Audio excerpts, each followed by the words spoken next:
একজন ভার্সিটি পড়া স্টুডেন্ট কখনোই আপনার অ্যাডমিশন টেস্টের জন্য আপনার দিনরাত ২৪ ঘন্টা পরিশ্রম করা নিয়ে, দিনের ভেতরে ১৮ ঘন্টা পড়াশোনা করা নিয়ে হাসাহাসি করবে না।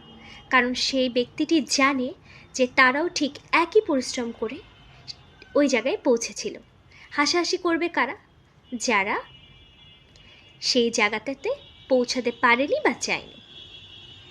আবার ধরুন, যে ব্যক্তিটি নিজেকে ফিটভাবে রাখতে কিংবা সুস্থ রাখতে নিয়মিত শরীরচর্চা করেন, খাবার দাবারের ব্যাপারে সচেতন থাকেন, সেই ব্যক্তিটি আপনার শারীরিক সচেতনতা নিয়ে হাসাহাসি করবে না। কারা হাসাহাসি করবে?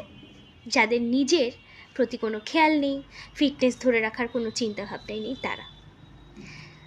তো একইভাবে আমরা যে জিনিসটা করছি সেটা নিয়ে কেউ যদি হাসাহাসি করে, তাদের আসলে সেই জিনিসটা নেই, এজন্যই তারা হাসাহাসি করে।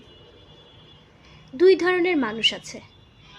এক ধরনের মানুষ হচ্ছে মানুষের সফলতা দেখে হিংসা করে।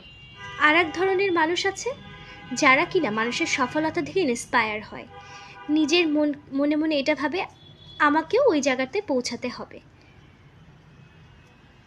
হিংসা করার থেকে ইন্সপায়ার হওয়া নিজের জন্য ভালো।